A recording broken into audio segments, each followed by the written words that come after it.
A third world war has started as Russia has involved its autocratic allies in the war against Ukraine. Recently stated Valery Zaluzhny, Ukraine's ambassador to Great Britain and former commander-in-chief of the armed forces of Ukraine, in an interview with Ukrainska Pravda. I believe that in 2024, we can absolutely assume that World War III has begun, he said. Ukraine is being attacked by missiles of North Korean origin and Iranian drones, while Russian weapons contain Chinese components, the former four-star general said. The reason is that in 2024, Ukraine is no longer facing Russia. Ukraine is facing soldiers from North Korea. Let's be honest. Iranian-made Shaheds are killing civilians in Ukraine quite openly, Zaluzhny said. In this case, NATO's European members have already started laying the groundwork for defenses should Russian troops set foot on alliance soil.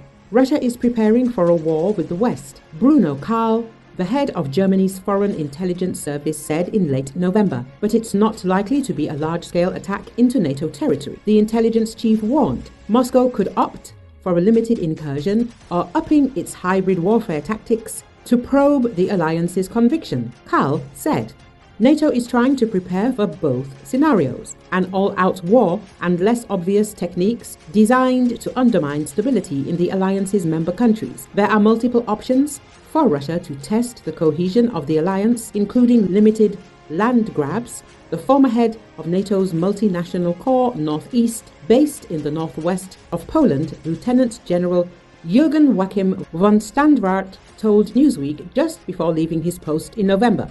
The urgency is now obvious from senior military and political officials. Andrius Kubilius, the European Union's Commissioner for Defense, said in September that defense minister and NATO commanders agree that Russian President Vladimir Putin could be ready for confrontation with NATO and the EU in 6 to 8 years. Estonia's Foreign Intelligence Service warned in February NATO could face a Soviet-style mass army in the next decade if Russia successfully reforms its military. The army would be technologically inferior to NATO forces in areas other than electronic warfare and long-range strikes, the service said, but its military potential would be significant. The main catalyst is Russia's full-scale invasion of Ukraine, prompting Sweden and Finland to abandon their long-held policies of non-alignment and join NATO, lengthening Russia's border with the alliance. Already, there are visible signs of preparations across Europe, particularly striking in the countries closest to Russia's borders.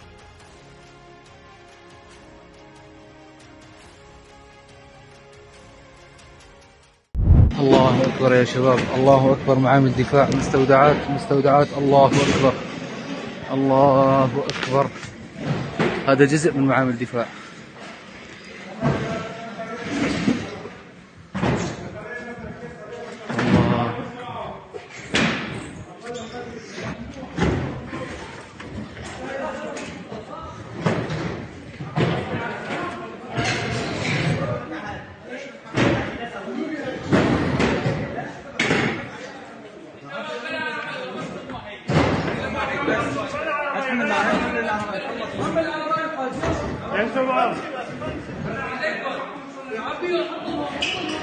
الله أكبر يا شباب، الله أكبر. معامل دفاع، مستودعات، الله أكبر، الله أكبر.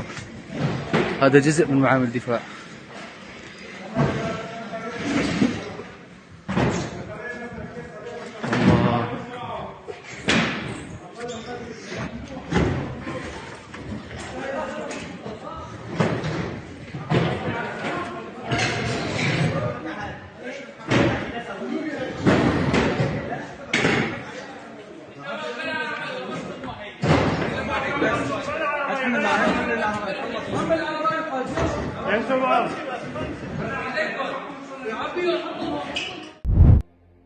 A statue of the brother of Syrian President Bashar Assad appeared to be toppled over in the city of Aleppo. Footage filmed by a freelance journalist showed the sculpture of Bashar Assad being pulled down by protesters on Saturday.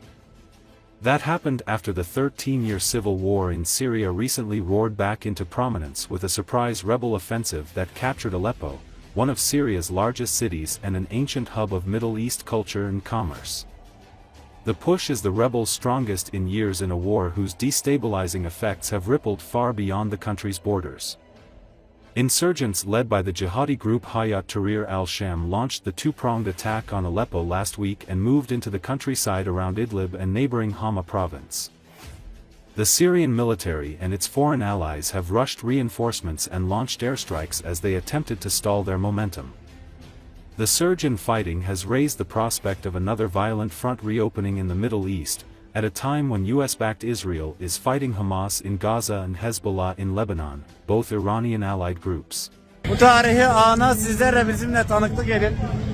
Halep şehir merkezindeki Suriye'deki darbeci diktatör Hafız Esad'ın oğlunun heykeli, Basri Esad'ın heykeli yıkılacak. Halep 1000 yıllık topraklarımıza, doğduğumuz, büyüdüğümüz topraklarımıza 10 yıl sonra geri döndük. Ama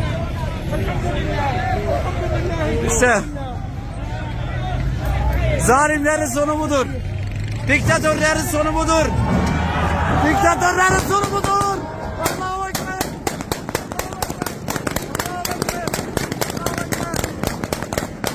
Diktatörlerin sonu budur. Diktatörlerin sonu budur. Tüm diktatörlerin sonu budur. Topraklarımız özgür. Halep özgür. Halep bizim